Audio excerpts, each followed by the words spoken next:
I would say that we can start slowly. We have around 40 of you here with us today.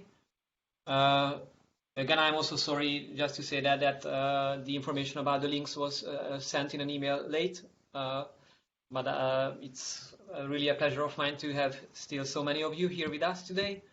So welcome in this closing session, which I hope that it's going to be more than a closing session, and we can also somehow conclude a bit this work that you have done here throughout this week to get a bit of a feedback from you.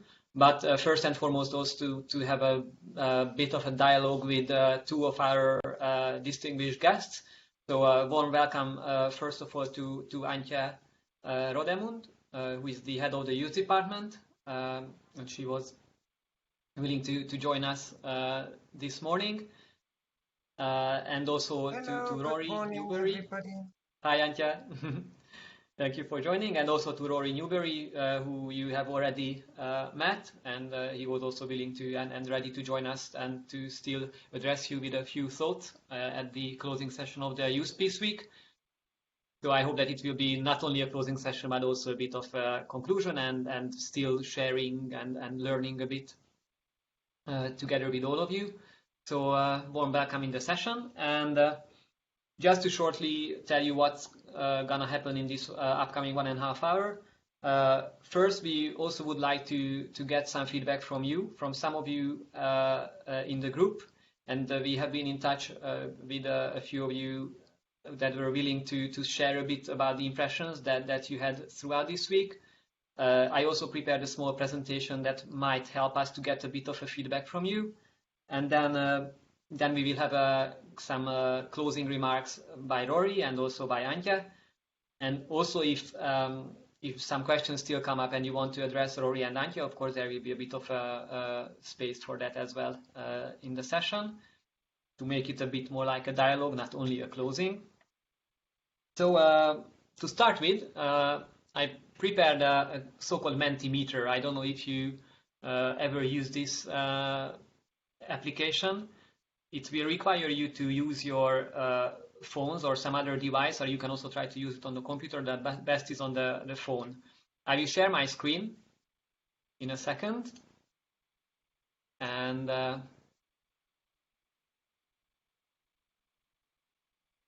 I would invite you to go to this menti.com if you can on your mobile device that is available for you.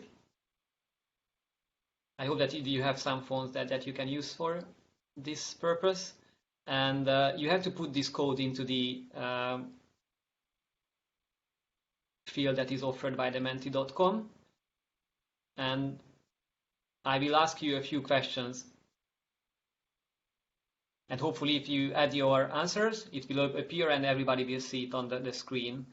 In this way, I also want to somehow let Antje and Rory to see your feedback, to get a kind of an insight of what happened with us throughout this week. So, okay, I see somebody added already, so it's the opinion started to appear. And the three questions what we have here is, I'm satisfied with the overall program of the Youth Peace Week, and you can strongly disagree or strongly agree. The second one is, the Youth Peace Week program met my initial expectations. Again, disagree or agree. And I found the technical background, the blue jeans and the Moodle for e-learning appropriate. And as far as it seems now, the overall satisfaction is a good. It's almost 5. It's a 4.9. Then the initial expectations is also quite good. Technical background is not as strong, but it's still a 4 and 4.5. And so far, 28 of you indicated the opinion. I think it's also that so you see how the others think about the whole camp. Or the week. I'm still so much into the Youth Peace Camp as a concept that sometimes it's hard to leave this behind, but Of course, it was a very specific other format of a program. So it's not changing a lot.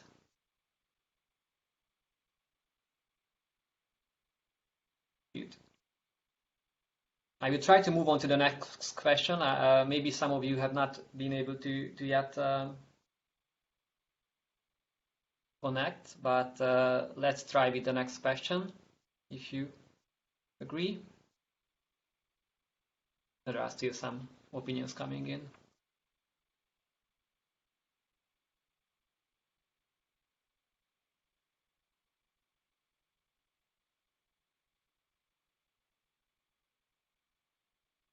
Okay, let's try with the next one.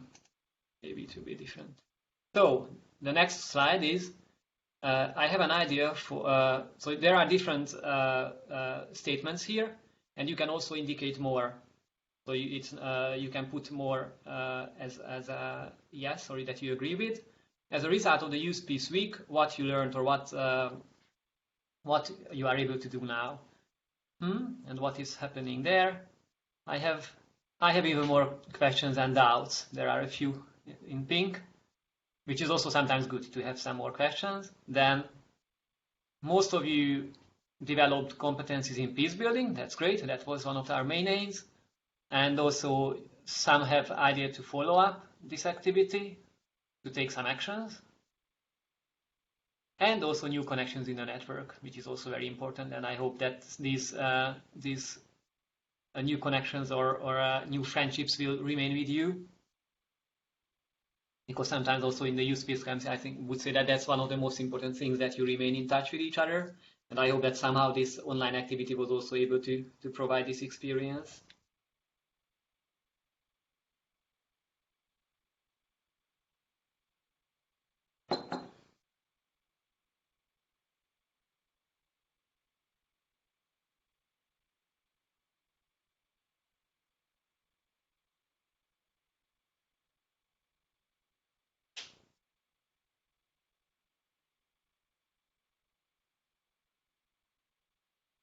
Okay, we had some around 30 feedbacks now.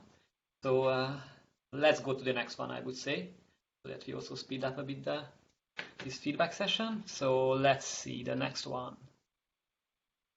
What I learned in one word. I think we did this exercise 2 days ago with Agata, but I think we can also still gather a few thoughts.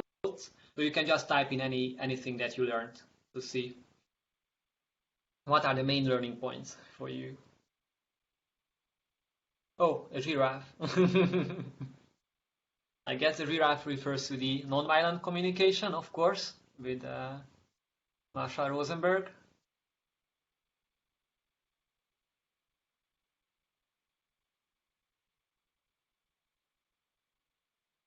Consistency, hope. Wow. It looks nice. Empathy. Compass is important, and good to hear that.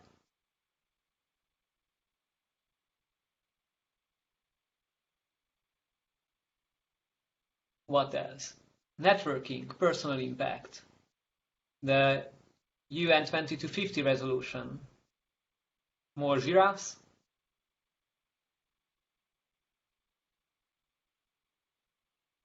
Believing in peace more. Theory, adventure. I would be curious to hear that. Peace is still in a prominent place in the middle.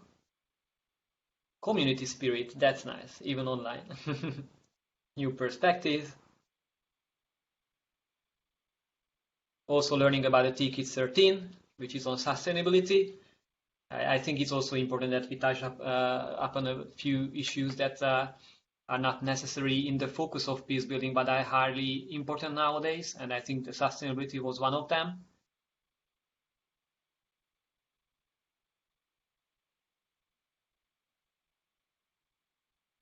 Dreams, it's nice. Empowerment.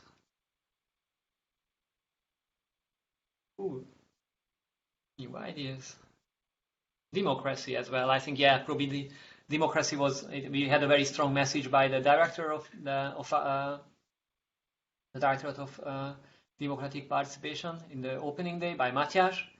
I think that was definitely a strong message from him, how important it is to build solid democracies for peaceful societies. Then active listening is also appearing. New points of view, which is also very important. Listening. Great. Great. Okay, let's go on then to the next one, and thank you for sharing this. It looks amazing. And let's see the next one. Something that I missed in one word.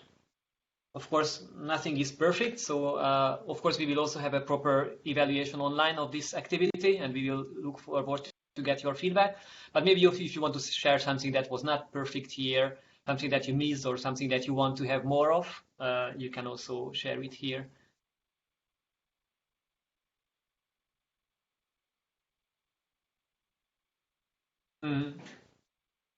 Yeah, it seems that probably things that are appearing now, they are mostly related to the fact that this was still an online space and not a real meeting, which is not easy, of course. And I can also tell you that it was particularly difficult for us as trainers, but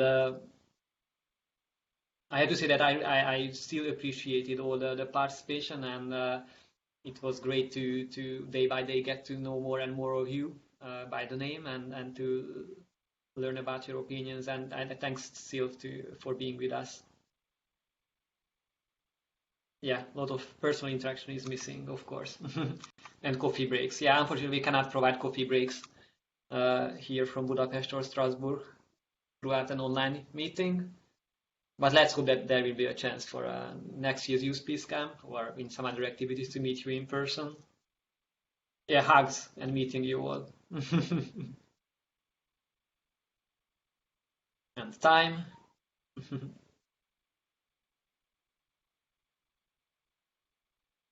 And friends. Yeah, peer communication. Yeah, I think it's most of the feedbacks are about not meeting in person, which is a pity. But I would also recall that in many ways this activity was also very open to many of you coming from very different regions and countries. Also, some of you might have not been able actually to attend the program if it was a physical meeting. So in that sense, even though it's very pity that we didn't meet in person, but maybe it was also a good opportunity for some of you. Music, yeah. Music we have to work on.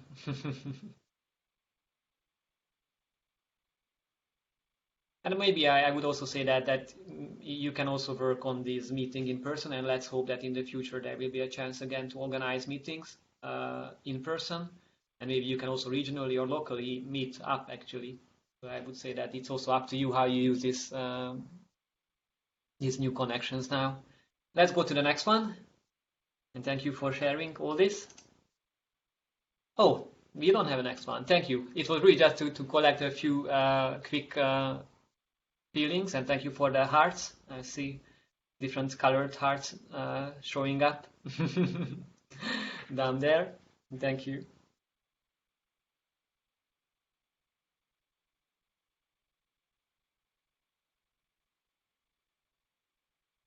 So let me stop sharing the screen so that I can also see you better now. And as I mentioned, we agreed with some of you that you could share a few thoughts about being in the Youth Peace Week, also so that Antje and Rory can hear a bit from yourself actually. What were your impressions? What did you learn? And what are possibly your future plans after the Youth Peace Week? So can I invite Hilmi first? Because we agreed with Hilmi that you would talk a bit to us. Are you ready, maybe, Hilmi?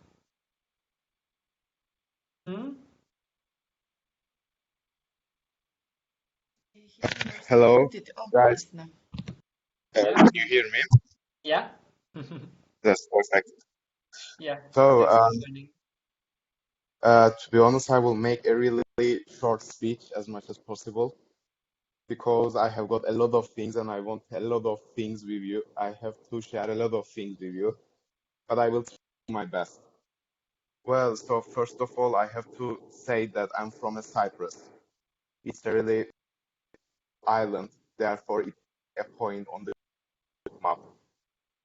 However, really problematic country, and more than 60 years Cypriots, Greek and Turkish-speaking Cypriots have been facing many problems, conflicts, and as a result of the conflicts, our country has been divided.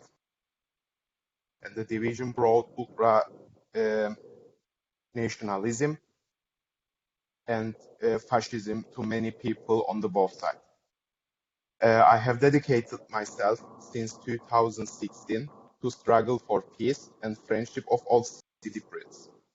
Therefore, I have chosen the way to peace.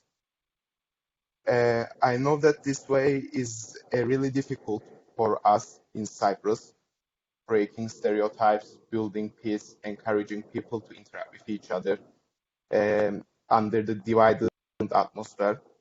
And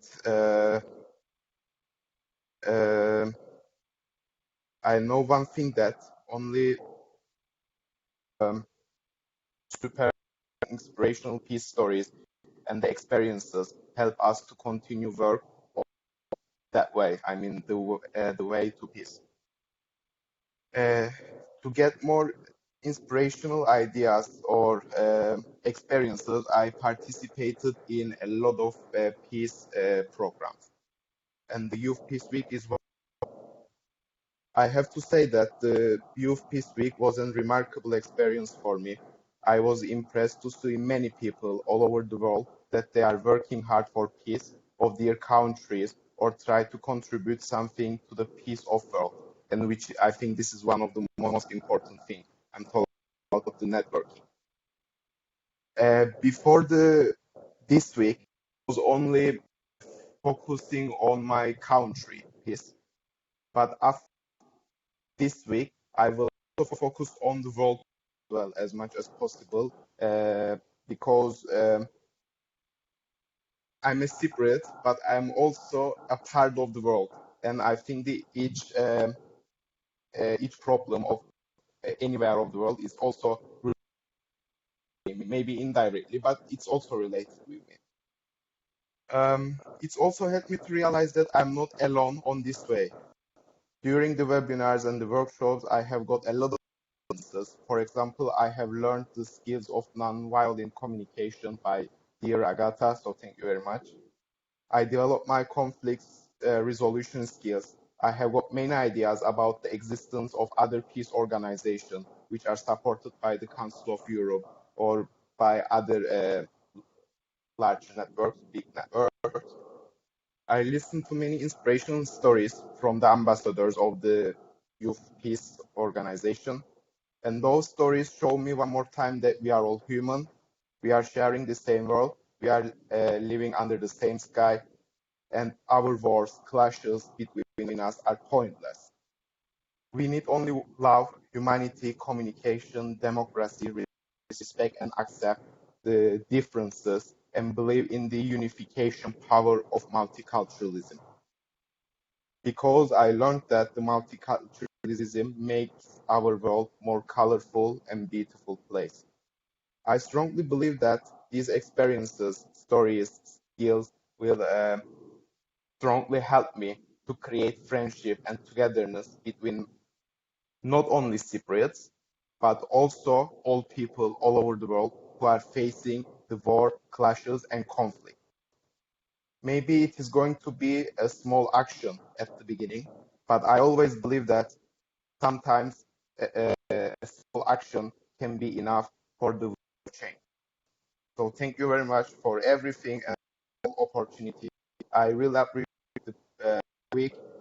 I'm really, really happy to meet all of you. So thank you very much for everything one more time. Thank you, Yami. Good. Then thanks for that. And if I'm not mistaken, also we agreed with Julia Perez that you would also share a few impressions about this week. Yes, actually, I'm gonna follow a little bit what Agatha sent me. She sent me 3 questions, which were my impressions from the Youth Peace Week, the most important learning point, and then ideas for the future and how you could get further engaged or use the Youth Peace Week learnings. I have to say that I am bringing many things from this week. I don't know if maybe we were like 9 people in the, like that we were able to see the videos, but I was with a notebook next to me, writing ideas and some inspiration during the webinar. So I think that's a really good thing, at least what I perceive for myself. I'm going to apply these ideas to future projects, for current projects. There are many tools that I wasn't aware that they existed, and I'm going to apply personally for my life, but then also professionally. And I actually cannot choose any important learning point. I feel like in every webinar in every workshop, there was something that I was really conscious and that I would like to bring. So I'm not going to choose anything. I'm just going to say that I'm choosing the Youth Peace Week in general. And I think that actually this learning point doesn't finish here. Like, Youth Peace Week is part of this learning process about peace and about human rights. So I will actually try to explain you a little bit how am I going to apply all this learning, and I think mainly in the close future is going to be in my work. So I work with CCIVS. CCIVS is the coordinating committee for international voluntary service, and currently is running one campaign that is called Raising Peace. And Raising Peace is a networking initiative that aims to contribute to the construction of peace, the guarantee of human rights all over the world, and to highlight the role that international voluntary service plays in this field. And actually, the aim of the Raising Peace campaign for 2021 is to improve how voluntary service organizations' capacity in the implementation of projects promoting inclusive and peaceful societies. And it's kind of fun, let's say, because it's part of the Work Plan 2021 and is funded by the European Youth Foundation that they were talking about in the previous webinar. And a part of promoting inclusive and peaceful societies, there's a special focus given to volunteering in conflict and post-conflict zones. And it's actually really important for me because from the communication perspective, I really need to know what I'm talking about and how am I going to communicate about volunteering, about conflicts, about everything that people is struggling when we talk about volunteering projects in conflict and post-conflict zones. Actually, about this work plan, I wanted to mention that there's going to be, it's like divided in 3 phases, let's say. There's a first phase, which is going to happen in Serbia. We will have a training course with the participation and facilitation of the Coventry University from UK. And it's going to have a small study visit in Kosovo. Then it's followed up by youth camps, volunteering in youth camps, which will take place in 2021. And it's from February to December. There are going to be different voluntary service organizations that will organize work camps related to social inclusion and human rights. And then it's going to finish with the final meeting in Greece. And it will put a special focus in how volunteering is an effective tool in the inclusion and integration process of young refugees. Agatha asked me to make a small, emphasize in which things in particularly I'm taking with me. And I am actually taking the training kit 12. I have read it for the e-learning, but I feel like I want to properly sit down and reread it again and mark things that I think that are actually important for my work. I'm also taking Nadine's webinar on conflict transformation. I think it's really important for this year to come in my work. I'm taking some answers I have noted down from the roundtable about the role of the Council of Europe in conflict areas and some points of the UN Resolution 2250. This last one in particularly because inside this Raising Peace, we are also organizing a study visit in Palestine that was supposed to take place this year, but because of the virus, we had to postpone it to next year. And this study visit in Palestine is actually putting an emphasis in the youth work, how youth organizations are working with young Palestinians and young people from Israel, and how are they managing this conflict. And there's also, there's going to be a relationship between all the different stakeholders that are around. And I wasn't conscious actually that the UN resolution is interested in this grassroots level of how people is working in these conflict areas. And last but not least, I would like to thank the organization to put this week together, although the difficulties, and to have it online. And I also want to thank the participants, because I'm conscious that it's really difficult to create a trust environment to talk about your experiences, and even it's more difficult, like if it's already difficult in place because you don't know these people, it's the first time you see them in your life, it's even more, I think it's even more challenging to do it online. So I really appreciate that.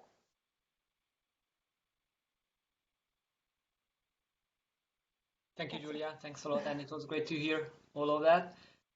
I might just also ask you, could you also share some information maybe on the Facebook group or somewhere about these upcoming projects, or also to let us know if, or let the participants know if there is any chance to somehow collaborate or whatever? It could be nice. Sure. I can send the link to the website, and then also at the beginning of next year, we will have a page with a map where you will be able to see all the camps that are organized around the world, and then you will be able to volunteer. Please let us know and keep us informed. Thank you. Thanks a lot, and also for the kind words. And last but not least, I would like to also invite Anastasia Vasileva to say a few words. Thank you so much. Thank you. I will try to be brief as well and adhere to what Julia said and Hilmi before me.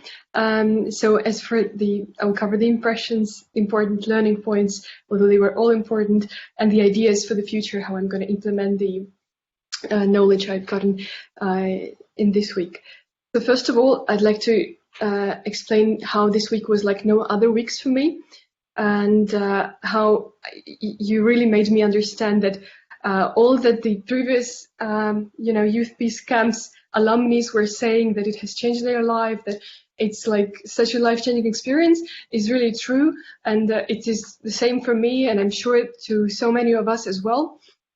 First of all, before talking about impressions, I'm really happy that we had this reflection part on Moodle and also on our workshop on conflict transformation with Nadine about our expectations. So we clearly stated our expectations, and then we've written it down. Well, at least I personally written it down on paper, like, why am I here? I already knew the motivation, but I really wanted to know what are the concrete expectations, and looking back into this page, I see that they were all not just met, but they exceeded like my expectations in terms of the real mechanisms, real tools that we can use on a grassroots level. That is not just theory. You really made us be, in my opinion, very already experienced peace builders.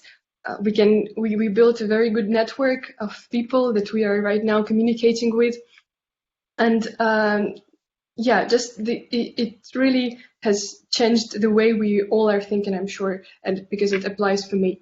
The most important learning point, I also absolutely agree with what Julia has said, that they were all important, but maybe the most important message you all made us clearly understand and highlight is that you built this very warming environment where it's clear for us that everybody wants you to succeed, because here you made it so clear that you're not working for an individual purpose, but rather for a bigger one, and that is not achievable unless in a collaborative way.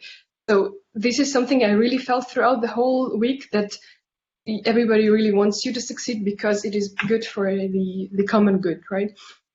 Also, something that inspired me, a story of Romero, about the way they, she just from the step A to the very adoption of the resolution and ratification, she said how she shared with us all the insights of it, and it really made me realize how things are possible, and if you just dare to do it, because at first glance it seems crazy how just youth organization or a couple of youth organizations finally in some months came up with a UN resolution that is binding resolution that is very important as well. Also, of course, the knowledge about nonviolent communication, and I find myself using it now all the time and sharing it with my friends, and they're like, yeah, there is this structure. And I now write down all these words from Agatha's presentation, also the conflict strategies, the conflict transformation that was shared with us by Nadine. That is absolutely of a huge value to me and to my future as well. Moving to the ways I'm going to be implementing it. We actually yesterday had a meeting with my team.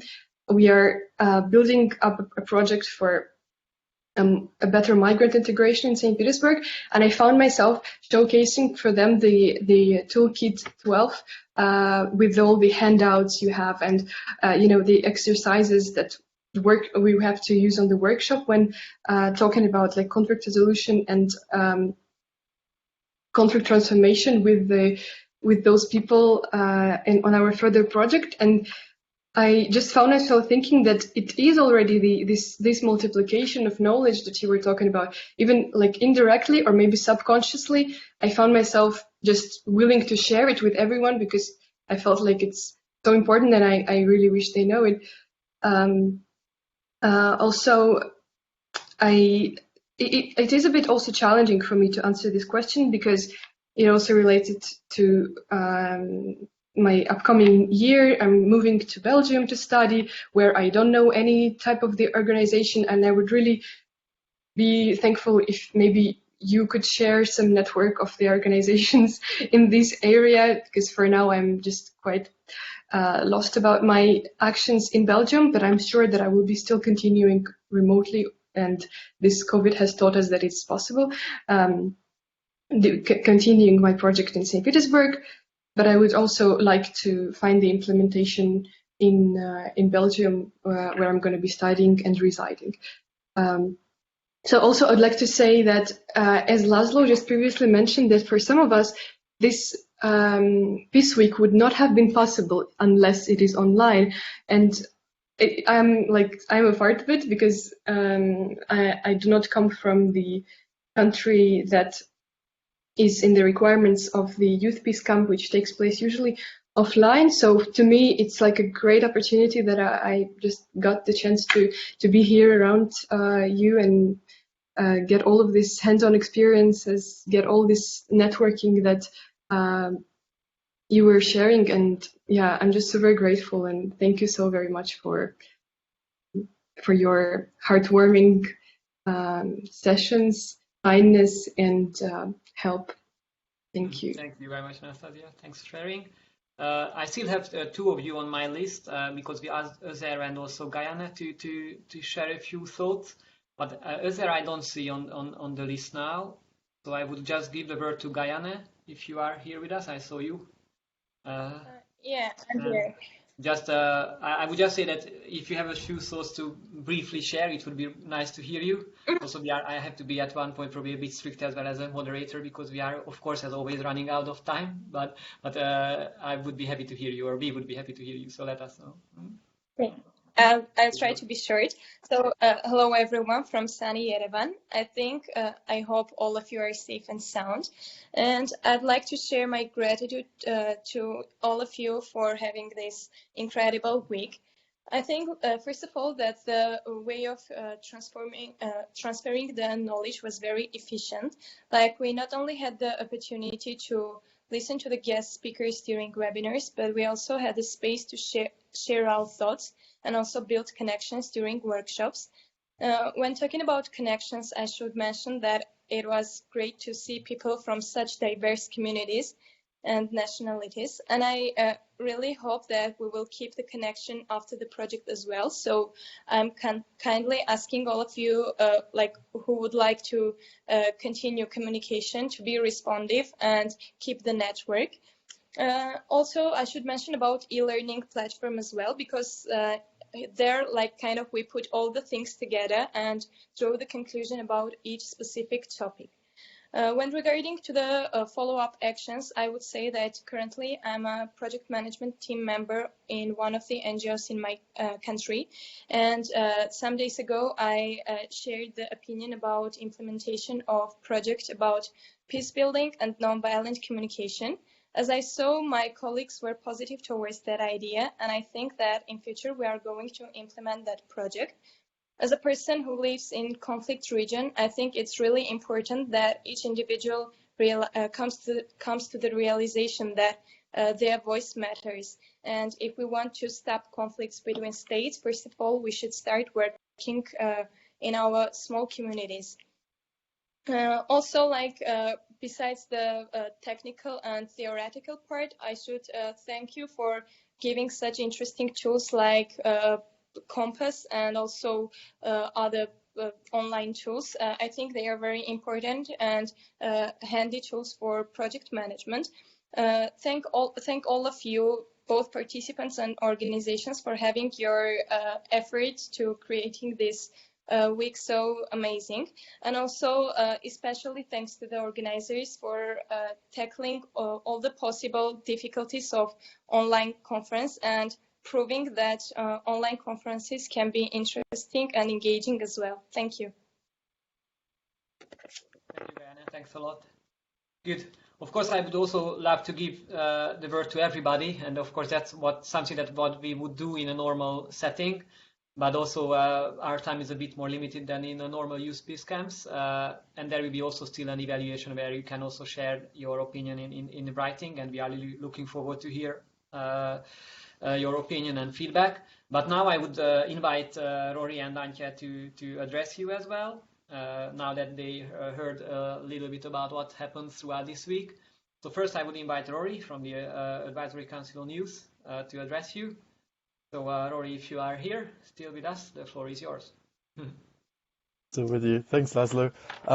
Yeah, thank you everyone for listening. It's actually been, it's really nice to hear that everybody sort of had a good, positive experience. And I really liked what Julia said, and hopefully it's been an experience for everyone to share openly and not feel too worried about what they're sharing with the group. And I think sometimes an online space is good for that. Obviously, really aware that everyone's also at their homes, so sometimes it can be a bit difficult to talk about these things and listen to things with friends or family listening in other rooms. So it takes a bit of commitment to do these things for a few days. So really, really well done to everyone. Also, to echo what I said the other day, really, really happy that you can all meet together. Really happy also that people like Anastasia can come when normally it wouldn't be possible. So that's really wonderful to hear sort of a positive side of doing these things online. Even though, of course, it would be great if everyone could be in the same room and sharing a coffee and sort of enjoying those discussions that happen outside of workshops every now and then. So yeah, earlier on in the week, Pega and Sarah Anna talked a little bit about United Nations Security Council resolution, and I know it's sometimes a bit boring to talk about UN resolutions and to keep throwing them in your face at every opportunity.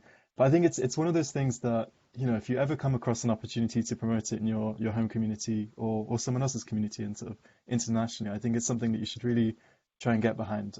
It's a really worthwhile initiative, and I think until we had something in 2015 that we could keep referencing, it was quite difficult to encourage local authorities and institutions to listen to young people and to involve young people. So the next challenge is, of course, getting authorities to really appreciate and respect the Security Council resolution. They should. By default, it's somewhat binding, but of course, that's not how it works all the time. So it does need a nag, and it needs as many of us as possible trying to reach out to those that claim to represent us and to reach out to those who claim to have our interests sort of at heart, and to really test it and see if they'd be willing to push the resolution to be adopted. It can be adopted even in small local authorities, but also national parliaments and international institutions as well. We're doing our bit. We're obviously trying to, as an advisory council, trying to push that further into the agenda and make sure it's actually embedded firmly into what we do in the advisory council and hopefully the wider youth sector at the Council of Europe. And with that comes a very sort of, I don't want to say this because I don't want to give every sort of politician a good light, but there are lots of politicians or representatives out there that would be interested in listening. It's just a matter of finding them, which is the hard bit. It's the tricky bit. But I'd really encourage you to sort of have a think about people again, who claim to represent you, that you could reach out to get further support, and try and find those networks in your community and in other communities across borders that you can reach out to and learn from. I think Hilmi mentioned something about finally not finally, but sort of being interested in working with people across borders now, not just in your own community. And I think that's essential, and especially no issue that we face in our communities is particularly sort of foreign to other people. So I think it's really interesting to work with others and see how other people have sort of combated similar issues.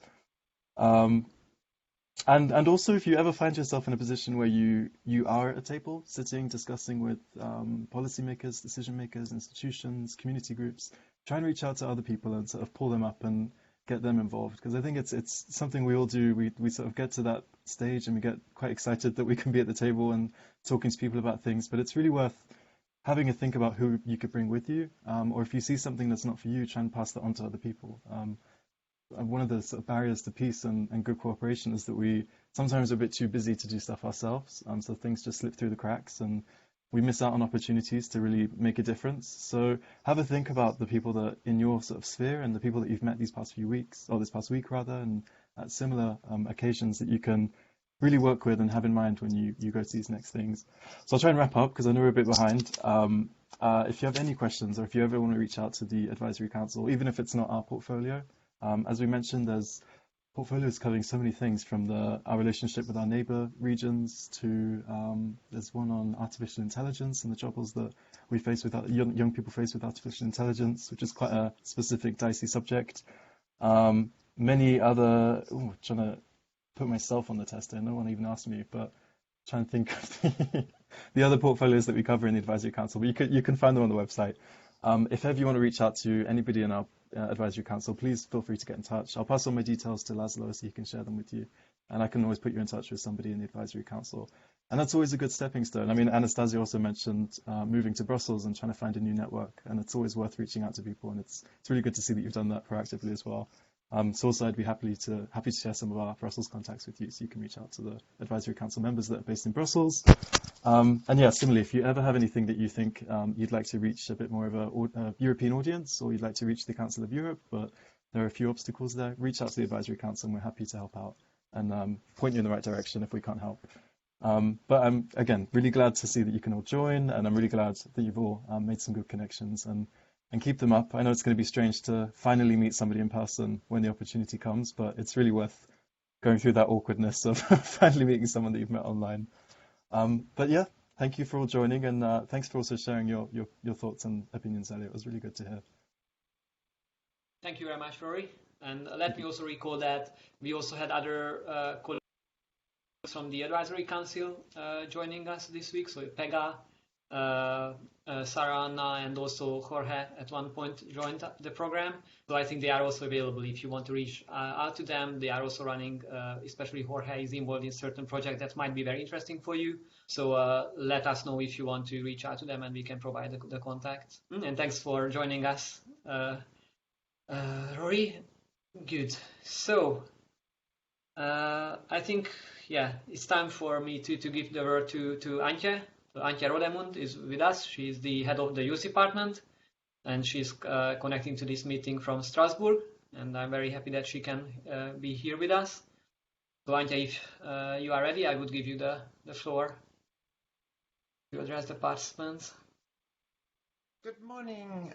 Thank you, Laszlo, and good morning, everybody online from Strasbourg in France. I am really happy to be with you today this morning, and I was really happy to hear your feedback and the sharing of the results of your involvement, your learning in this Youth Peace Week. I've been there with you since 11:30 when did the session start? At 11:30. And it was really good to hear also the testimonies of Julia and Himli and Anastasia about what can an online activity actually do.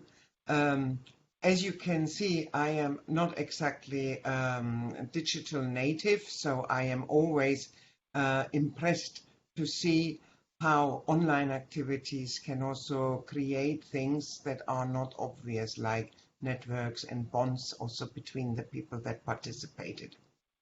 So I normally one stops with thanking, but I would like to start with thanking you all for your commitment, for your time and for your energy to engage in this first ever online version of Youth Peace Week, because as you know, we haven't done that before. Living together in peaceful and inclusive society is one of our 4 thematic priorities in the Council of Europe Youth Sector. When we say peace, we mean much more than simply the absence of war or the absence of violent conflict. We understand peace as a state of the society when justice and equity prevail, and when human rights and the planet are important and are respected. This Youth Peace Week Online is one of the key activities of our Youth for Democracy program in this year 2020, which is a very special year for the whole world.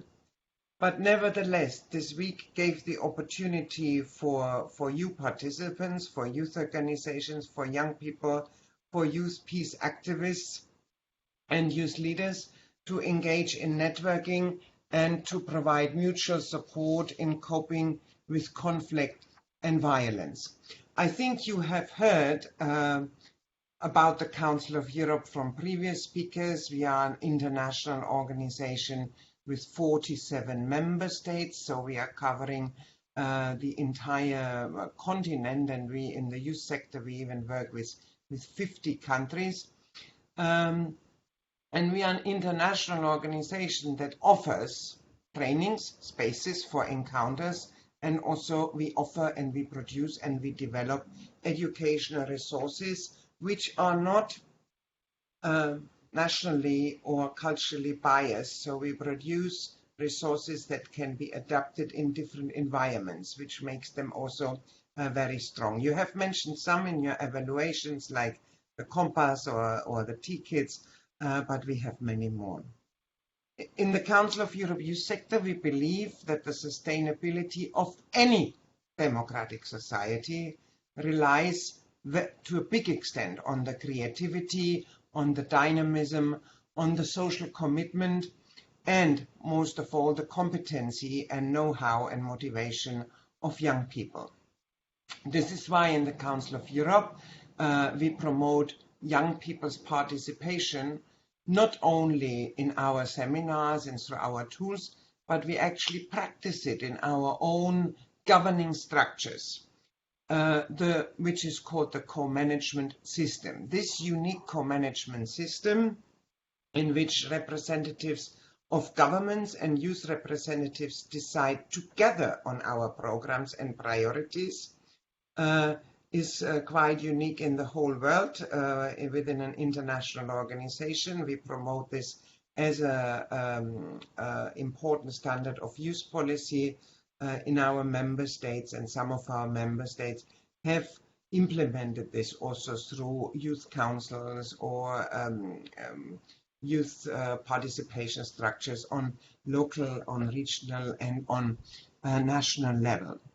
I think you have heard this morning from my colleague from the European Youth Foundation, for those of you who were in that webinar, that the European Youth Foundation is also very important means to support young people and youth-led projects. So the Youth Foundation is the only funding mechanism in the world that exclusively funds projects which are developed and run by young people.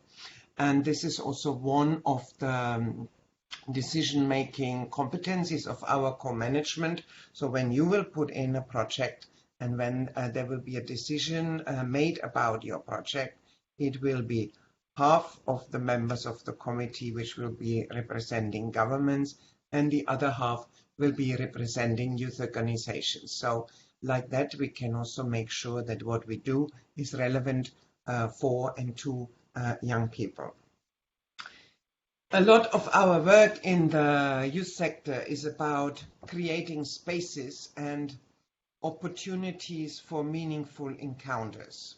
We bring people together, and we bring people together that otherwise might not always have the opportunities to meet.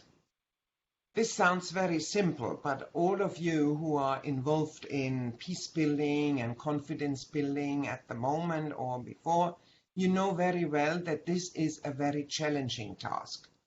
Often it is challenging simply because of the logistics, because borders are unsurmountable or travel restrictions do not allow to meet in person. Often you have experienced also obstacles by people in your surrounding who do not want to support such encounters, or even finance encounters of people who are usually not meeting. But these are physical obstacles which are sometimes easier to overcome. The more challenging is to overcome the obstacles that people have in their minds. Prejudices, stereotypes, and the heritage of the past, sometimes of several generations, which are obstacles to reconciliation and to cooperation. You know, and I think you have heard that by several speakers during this week, that in fact peace is made in the minds of the people, and this is where we have to work with. We have to work with the minds of the people. And this is when we come to the core of the work that all of you are doing, youth work, youth activism, education inside and outside the school environment. This is what we need. We need education, we need information, and we need access to education and information. And most of all, we also need personal experiences of personal encounter with what we call the other, somebody who is the other, because it is the encounters with the other which is the foundation for the peace that we want to build. When there is no global pandemic going on, and that is most of the time I have been living, we do create these encounters with young participants from conflict-struck regions in our Youth Peace Camp, which is a residential activity that takes place in one of our European youth centers in Strasbourg or in Budapest. This year, for the first time, you are piloting this Youth Peace Week online, and it gives us also completely new opportunities, and that was really interesting to see also in your evaluation in this word cloud about how would you describe this week. The opportunities was one of the issues most mentioned. And I would like to say from our point of view as an organization, the Council of Europe, as an offering this opportunities to you also, or offering some opportunities, we are learning. We are learning as an organization as well, and we are developing now on very fast speed, in particular our online meeting, but also our online education possibilities that we have had for many years before, but they have always been supporting other offline activities. So we said we talk about blended learning. So we were supporting our meetings with offline, with online activities afterwards. Now we are really interested also in your opinions, and this is why I said it was very good to hear to the three feedbacks at the beginning of this session. We are very interested in your opinions. What can we do online and what can we not do online? Some of you might have been involved in the No Hate Speech Movement campaign that we have been running over 4 years, which was the first Council of Europe online campaign. We have never done that before. And it created a lot of enthusiasm, commitment, involvement, and also sustainable networks through physical encounters that took place on top of the online activities. So these were the places where the closest bonds were made and also carried on. So my question to you is also, and it would be really good to have your impact in the your input in the evaluation forms that you will fill in later on, to say, tell us what you think can be achieved online, but also tell us what cannot be achieved online. And we are not so much interested in the obvious. So I think you all said it in the word cloud. You were missing the hugs, you were missing the closeness of the others, you were missing communication. Probably you are also missing the parties and the dancing together and having a lunch and a coffee together. But what would be more interesting in the terms of learning is that you let us know what you think needs physical meetings to actually happen. So, for example, then you create with an online activity lifelong friendship.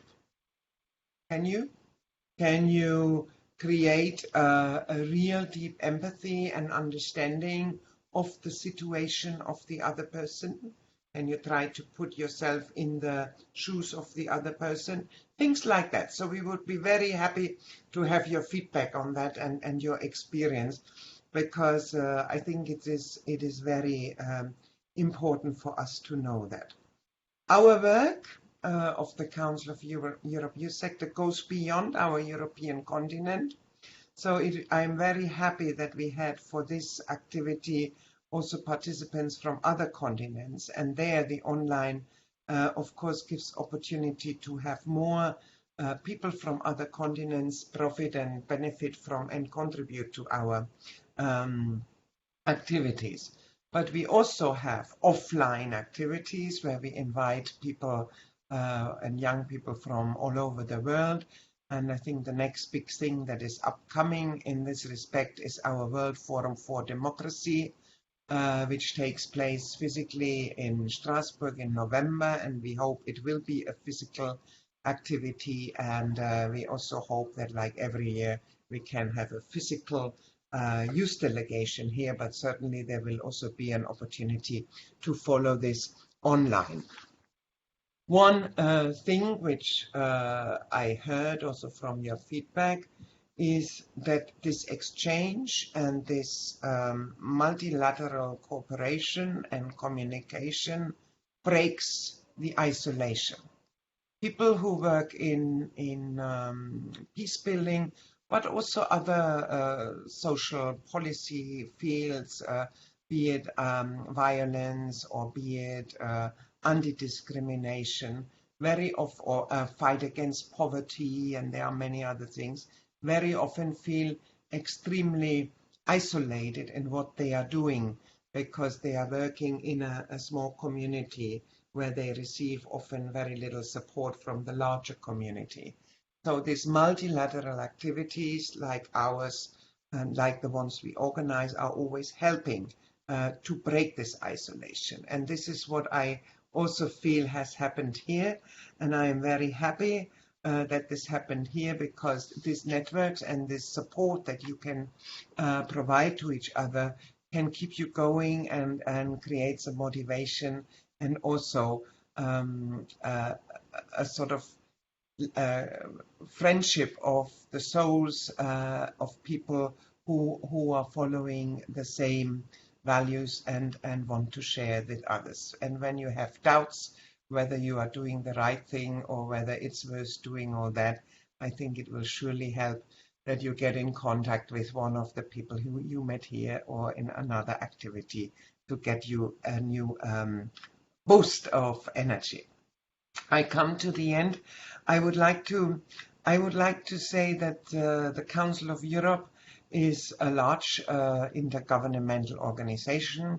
We are very beautiful because the values we are promoting are very noble: democracy, human rights, and rule of law.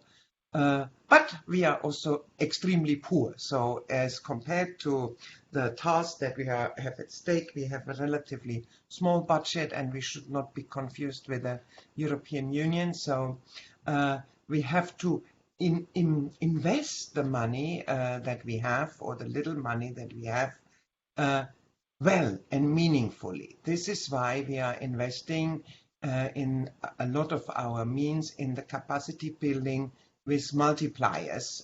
You have been talking about that earlier on. So multipliers, what does this mean? What does this mean? We see you as multipliers. What do we expect of you? So of you, we expect now that you will use this knowledge, these networks, the contacts, the skills, the awareness that you have gained through participation in this Youth Peace Week, that you use this to promote peace and human rights in your community. But we also hope that you will share this with a lot of other young people. And we also hope that you will not monopolize this new knowledge, and you will also create this access that you have had now to this European multilateral exchange to other young people that want the same thing. You know us now. Please do come to other activities in future. You know where to find. I'm sending you a couple of on the chat a couple of links about our work and where you find our programs. But surely Laszlo will give you some more information also later on. But I would like to invite you to stay in touch not only with each other, but also with us, because the impact of such trainings can only be seen in the actions that follow. So we hope that we will see a lot of action that follows. We also would like to share these examples of good practice of youth work, particularly also now in times of COVID, the COVID pandemic, with others. So please share your good experience with us.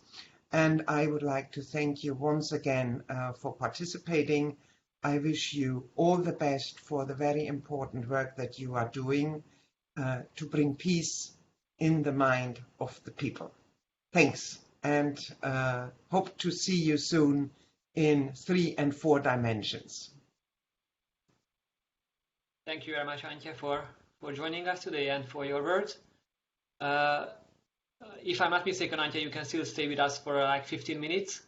So I would also still give the chance for any of you to indicate in the chat if you want to ask a question or you have a comment to share before we close. And I think I already have Daria on my list because she also wanted to comment still on her experiences. So if you want to share a few words, please, the floor is yours. And also in the meantime, the others can put a message in the chat if you want to also speak. Yeah, sure. Well, thank you very much that I have this opportunity to speak, because I know the time is tight, and I'll try not to be too long either. But one of the things that really stuck out to me throughout this week is I feel like this week kind of restored my faith into personal action and in youth action, because a lot of things have been happening in the world recently, and a lot of things have been happening in my community as well. And again, as we've mentioned before, you kind of feel very isolated when you feel like you're the only person who cares about something in your community. And now, well, we have this community, and it's so precious, it's so valuable, and I can't stress enough how much I appreciate this. And I guess one of the main takeaways from this week is that when we are young, we are affected by everything that people in power do, whatever community we're at. But at the same time, if we start sticking to this, belief that we are affected, and we see ourselves as the affected side only, not the action taken side, it won't really make any difference when we get older, because we still have this mindset of people affected by people in power. And I guess I've understand just how much power every single person holds inside of them. And for me right now, it doesn't really matter, what power structures I'm affected by. I am aware of it, and I want to change it. So yeah, I'm just focused on, personal action, and I don't want to be affected, and I won't allow the things to affect me when I don't want them to, but I will affect them so other people don't have to struggle. Thank you, Daria. That was powerful, I would say. Thank you for sharing this. Any other comments or questions also to Rory or to Antje?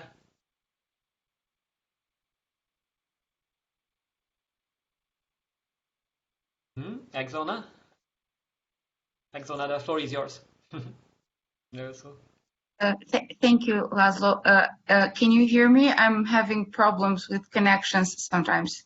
We hear you well, so no worries. We hear you Perfect. well. First, to the both speakers, thank you for your words. It's amazing that we get to share your opinions and your advices on all of this. To everyone who put this together and made us together here, it is amazing, and it has been a really experience which I think with time we would get to cherish more. In days that we were here, we were having different perspectives and different comments about peace. But in the moment that we are ending this, I'm going to be briefly, but I have to share this because I think I always found it really important. One of my mentors on peace building once told me, like, in your life you should always be happy that you have a lot of questions to be answered, because that's the way how you will learn more. And thanks to you, a lot of those questions that I had been answered, but I found a lot of friends and colleagues and peers, which I know that we will share paths to have a lot of other and additional questions to be answered on this common goal that we share, which is having a peaceful society. I tend to believe more in peace than I used to, thanks to all the shared experiences and advices that I had the chance and I was lucky enough to hear. So to all of you, thank you for this, and it has been amazing to share this. In one of the sessions, I was laughing a lot because I don't like really to go outside, and I was like this is amazing because we get to stay at home, basically, have new friends and have more knowledge. So this couldn't have gone any better. So thank you to all the team for putting this together. It has been amazing. Thank you. Thank you, Exona, for sharing. I would also ask Sabrina and Soso, one after the other, to tell the question or comment, and then we can also still invite Antje and Rory to react. So, Sabrina?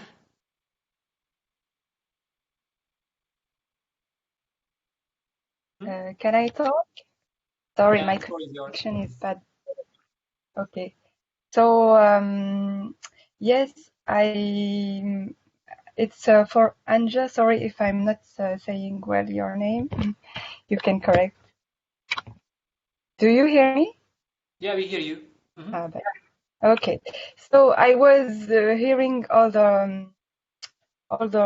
your speaking about sharing, and I was just wondering if you have I don't know, advices or what impact you to act for to make the youth voice for us, maybe I don't know, a story, or if it's super understand. And also you have advices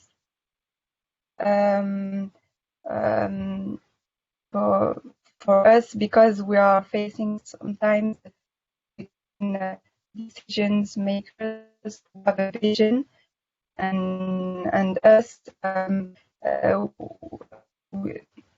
people reproach us our lack of expand. We are fine. We need a little bit more monitoring or words that makes us not change but evolve. Sabrina, sorry to interrupt you. And Sabrina, can I suggest that's that all. Thank you. Sabrina, I think some of Right, us couldn't hear you very well. Can you write it in the chat? I think that's the okay. easiest. And then I will ask the question. Sorry, it was Okay. just very broken, the line. Okay. And Sorry. in the meantime, I would ask Soso to also ask his question if you are here, Soso. Hey, can you hear me well? Yeah, it's fine now. Okay. Well, I wanted to more like comment or reflect on this whole week in general. I want to, like, first of all, of course, thank you everybody, to all the organizers and presenters and participants for putting all of your effort to make this week as great as it really turned out to be. And I'm really happy to be the part of it. So I just wanted to say that I think I'm very happy that I happened to meet people from much more diverse backgrounds, much more geographical diversity, and much more different experiences than I expected, and that's definitely a great thing I can take from the Peace Week. And I also wanted to thank you for making this whole Peace Week and every single activity different from others, so that we could learn something new and something different. And what I liked maybe the most was that besides some general knowledge about peace and conflict transformation and all this, we also were given some specific tools that we can work with in the future in our organizations or our projects or anything. So, for example, the ticket and UN 2250, and for me, it was also very important to take some specific things besides the general knowledge, which I also, of course, expected to gain some of it, some of general new knowledge. But also, I'm very happy that I have some more tools to work with in terms of transferring this knowledge to the people I want to transfer. So I'm so happy that I can use those new tools and I can help this whole process in general. Thank you, Soso, for sharing.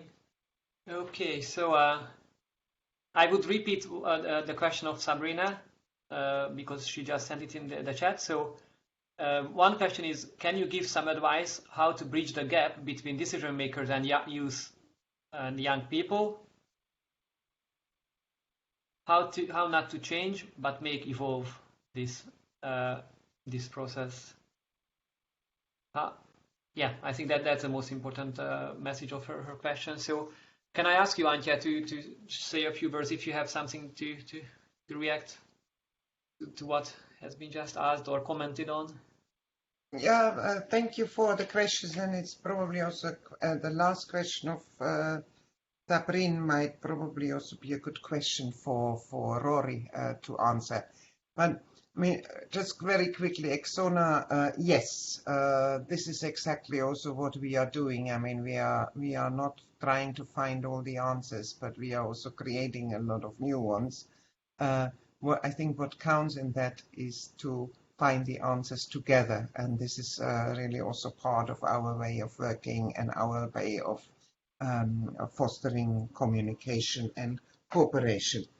And the comment of Soso, well, there is not much to say. I agree with you. This was not really a question. So thank you, and also thank you for this positive feedback. Sabrina, I think there were several levels to your question. I understood part of it because I think you also asked what keeps us going, what keeps the motivation going. And I would also like to answer to that at the end.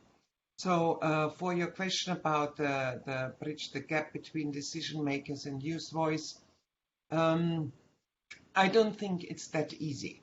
I don't think the gap is so clearly defined. I don't think there are the decision makers on one hand and the young people on the other. So none of these groups are homogeneous groups. Decision makers are not homogeneous and young people also not. I mean, if you talk about young people, I mean, you could check this in your own country, but I mean, the involvement of young people, let's say in community work or social activity or organizations in society in most European countries lies somewhere between 3% and 25%, you know, so you have a big majority of the young people that are not involved in creating creating a better world. I put it like that, sort of in a blunt way. So it is not so easy. But when it comes to our work more in concrete, and there Rory will probably also have something to say. I believe that this is what you have to define is not the differences, but the communalities. So what do you have in common with the decision makers? And what you have to look for is what are the common objectives. So I have been in this business for a few years, and I see when negotiations are failing, they usually fail because the demands do not take into account the position of the other. So when you are negotiating whatever it is with decision makers, because I don't know, you need a place for your youth meetings to meet, or you need their support so that you get I don't know, a slot in the media. So you always have to think also, what does it bring to them? So how can a mayor profit from a group of young people who are, I don't know, combating violence in the community? So try to imagine what is their objective and then tell them why it's good to cooperate with you. So this is something that usually works very well. And then you also have to know that not all decision makers are against young people, and not all young people are sharing the same objectives that you have. So for me, the most successful strategy is always to discuss around contents and not around groups. So what is your objective? I mean, is your objective, for example, to have, I don't know, we had Hilmi from Cyprus, is your objective to have a meeting in the nowhere land, in the zone between Turkish and Greek part of Cyprus once a week with school children from both? So then you don't go and say we want to reform the school and we are against the government policies, but you say we want to organize once a week a meeting of school children. So only discuss that. And the rest will come, because this will kick off a lot of other things. And then on the other question of what keeps you going, I think what is the big motivation of participation is always that you see an effect of your action, so that what you do actually makes a change. So if you don't feel that the change is happening, then you are losing motivation. But if you see the change, then it keeps you going. Sometimes the change is very obvious. For example, if you have young people or children participate in one of your activities, and children from two communities that never met, they start becoming friends. And so sometimes the effect is not so easy, but then you also have to see yourself as just one part in in a history of human rights activists or youth activists that want to make a better world. And I always think about my own family. I mean, if I look at myself, my grandmother, she was not allowed to vote. My mother didn't have her own passport. And I had other problems, and I sort of still know that we are far away from having reached gender equality. But none of this would have moved if not some people would always have moved it on a little bit. So everybody moves it on a little bit, and those future generations can then profit from the distance that have been made. So I think the best motivation is always that participation pays. So if you see also all the advantages of being involved, not only for making a change for the others, but also for making your life more meaningful, then I'm not afraid that your motivation will get lost. And what I heard from you right now, I have the feeling that you are now all waiting to get going with the new knowledge that you have. Thank you very much, Antje. So Sabrina is sending a thank you in the messaging. So I think we are about to close soon, but I still wanted to give also the word to Rory. Antje, do you have to leave us now, or do you want to still stay with us? In 5 minutes, okay. I will still invite Rory to react, and then we move on. And thank you very much, Antje, for joining and for the thoughts shared. Rory? Hi, yes, I think I have to agree with absolutely everything Antje just said. I think that the point about reaching out to decision makers or policymakers or those kind of gatekeepers to those institutions or those people that have access to information or power, I think, or influence, maybe not power. I think, yeah, the really important thing is just to find that thing that they'd be really interested in and do your research before you reach out to somebody, see what kind of thing they've done before and see if there's something that you could do that doesn't necessarily copy what they did before. I'm not suggesting you should go and sort of copy previous projects that they've supported, but just find out what they're interested in. Something that really works in the UK is to look out for decision makers that have published reports, for example. If there's one that's published a report on the rights of young people, then perfect. That's your sort of the politician that you should go to. And also give them options. I mean, when we reach out to politicians and policymakers, we try and sort of give them a list of options of how they can support us, to say, if you can't give us this kind of access to a meeting, or if you can't give us your time, perhaps you could point us in the direction of somebody that could. Because I think one thing that is obvious is that policymakers and politicians have 100 things going on at one time. So if you can just give them a set of things of what you'd like from them, see what they can do, tick, tick, tick. If they can't, then hopefully you can just ask them to point you in the right direction of the next person. It doesn't work everywhere. I mean, that's definitely not like a rule that applies to everybody. You might just not get a response. I would definitely say if that happens, just don't take it personally. Just move on to the next person or try and find another way around if you need to reach that person. But yeah, just be I suppose, aware that the people in decision-making responsibilities are busy, and they're also people too, and they're also super swamped with other stuff. So you can understand if maybe they don't have time for you, or they should always reply, and I think you should always have high expectations, but not always those expectations are met, as I'm sure everyone knows. But yeah, and find different ways around. I mean, in the UK at least, and I can't speak for other countries, but most information about people that hold these positions is made public, and there's usually a couple of websites with their sort of their office phone number or their emails or their assistants, and just try and go in that way a little bit sneakily rather than the main channels. But yeah, and the same if it's anybody at the Council of Europe, or if there's something that you think matches up with something that the Advisory Council focus on, we can always try and help find a way to swoop in that way. And as for motivation, I think Antje is completely right. It's the sort of little bits of progress that you see, and the tiny moments of like something actually working, or the tiny moments of bringing people together that really do make a difference and make it completely worth it, even if it's just a few or a small group of people.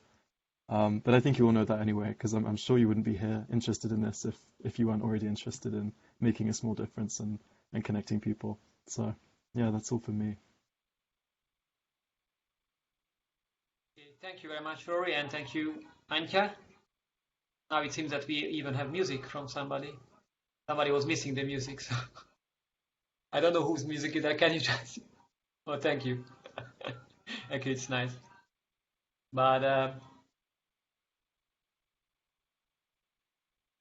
Where is this coming from? That's the question.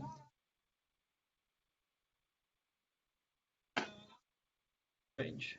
Okay. It's gone now. Good. So thank you very much, Antje and Rory, for being here with us. I would say goodbye to Antje because she really has to rush to another meeting, and I would still invite the rest of you to stay for a few more minutes to close. Also, I want to invite Agata and Ramon to speak a bit before we officially close. And thanks, Rory, for the comments and for everybody.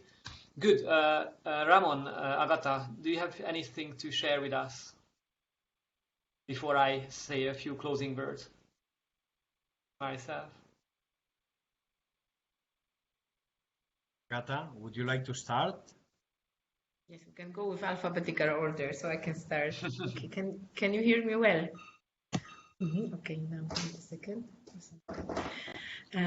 Okay, so I have just 4 things to say, no? So I try to be super brief. So first of all, I wanted to say that I loved this last week. And why did I love it? Because then for me, it shows this ability to create a community of peace builders, no? Then I was always thinking, I was very resilient to this idea, like, can we build something online? And then you just showed me in this last week that yes, it's possible to build something online. And that is an amazing feeling, because this building something online also brings me to thinking like I am a part of a community, and then we together can create a community of peace builders. I even made this name for us, which could be the multipliers of peace, like taking it also from what Antje said, that it could be cool if we can multiply what we have learned in this week. And then also I was amazed with the fact that to see all this willingness to cooperate and willingness to learn from each other, and not only to learn but also to unlearn. Some of you said that you realized that it could take ages to unlearn the patterns that we have, but from our work together I have seen that hey, it's possible, and that you actually started to do that, and that's really bringing hope to my heart, and it's amazing. And last, very last thing, the 4th one that I wanted to tell you is that in the Youth Peace Ambassadors Network, we very often use this one motto to say, no? That we say seed, tree, forest. So with the small seed, you start to put some idea in some soil or in some place, but it's very small first. And then it grows and you have it grows and you have a tree. And then after the tree grown, then still they produce new seeds, and then suddenly you can reach to have a forest. And then I very much like this approach, because I know that most probably 8 years ago, with my first meeting of the Council of Europe, that was the seed that I started to have in my brain, that hey, it's important to have discussions about peace. It's important to discuss about peace and not only wars. Because I think this mine education was very much war-oriented. We were commemorating all the days of the war and never talking about building peace. And then I thought, like, could that be changed? So that was a seed in my head. And then there was a tree with the first training course that I was running on peace education, where I realized, like, yes, that's a little tree, because then I have seen that there are more people who are longing for this peace education or the education for human rights. And now, I mean, I hope you will not take it as an exaggeration that we are here creating a small forest, because there is more of us. So it's not only seed and it's not only a tree, there is more of us in more communities. So with this huge belief and hope of myself that, yes, we can all be peace builders, on starting from the small level and then growing further, so that we can shift the discussion towards the more peaceful ones. And that would be the message with which I wanted to finish. So thanks a lot for all your contributions and for this learning together, because I loved it and I also learned a lot. And I pass the floor to Ramon. Thanks a lot, Agata. Today we didn't do reverse alphabetical order. Okay, good. So thanks a lot. I would like to echo. Yeah? I would just say that maybe you can move a bit your camera, because we only see the top of your head for the moment. Okay. Thank you. Yes, it's better now. I'm changing location day by day. No, I just want to say thanks to all of you, because for me it was kind of an experiment, this Youth Peace Week, because I have been involved in Youth Peace Week, in physical Youth Peace Week for 2 years, so for 2 physical editions, and I didn't know what could happen in this type of online Youth Peace Week. So this little experiment, I think that worked quite well, or at least I'm very satisfied with it. And that's of course thanks to you, thanks to participants. So thanks a lot for being that active as you have been these days, and for being that enthusiastic both here and also in the e-learning. And I wouldn't like to leave without saying thanks to the team. So Agata, Laszlo, it's been, I mean, it's the first time I work with Agata, but not with Laszlo, and I have to say that it's a pleasure to be working with you. And last but not least, let me thank you again for letting me know what are the opportunities for peace building online, because I think that this is something that 6 months ago we would have said that it was impossible, that the work on peace building that we are doing physically, it's impossible to be translated online. And we are discovering that the online space is opening a lot of new opportunities. And that's a learning point that I got thanks to you and thanks to this program. So I hope that we will be in touch and that there will be more opportunities in the near future to be working together. Laszlo, back to you. Yeah, thank you, Ramon and Agata. And also thank you for everybody that you are still here with us. I think it's good if we still dedicate a few minutes to close the session and the Youth Peace Week here. Although, of course, more will be coming in the e-learning, of course, so we will stay there throughout this week with you. And also, please don't forget to give your feedback on the evaluation of this session and of the morning session as well with Sylvia. And we will also send you tomorrow more information on where you can access the presentations of the program, the recordings, and also there will be an evaluation form that you could fill in tomorrow. I found it interesting that Antje was asking this question, if it's possible to make friendships in this online space, if it's possible to really connect, and I believe that that's yes. And with that, I would also say thank you for all of you for taking part in this activity. I have to say that I'm really impressed by the attention and the patience of all of you to take part. I know that it's not easy sometimes to follow an e-learning process or these kind of webinars, and I was really impressed that all of you dedicated your time and attention to this. So I have to say that it's amazing. I would love to meet you all in a real activity, because I think we could also make an amazing activity and a training together with you if you are so dedicated to work on peace and human rights. So I really hope to meet you in person once somewhere. Also, I would say that try to also meet or keep in touch with each other. I think it's possible in some of the communities that you are coming from.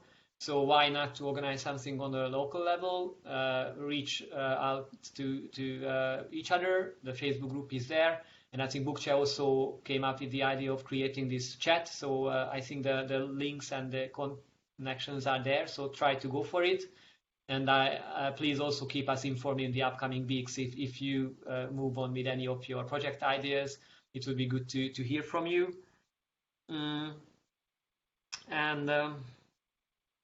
What else to say? Yeah, I think we will be in touch. And I also want to say a warm thank you for Ramon and Agata. It was an amazing work done together, and they really worked hard on this activity.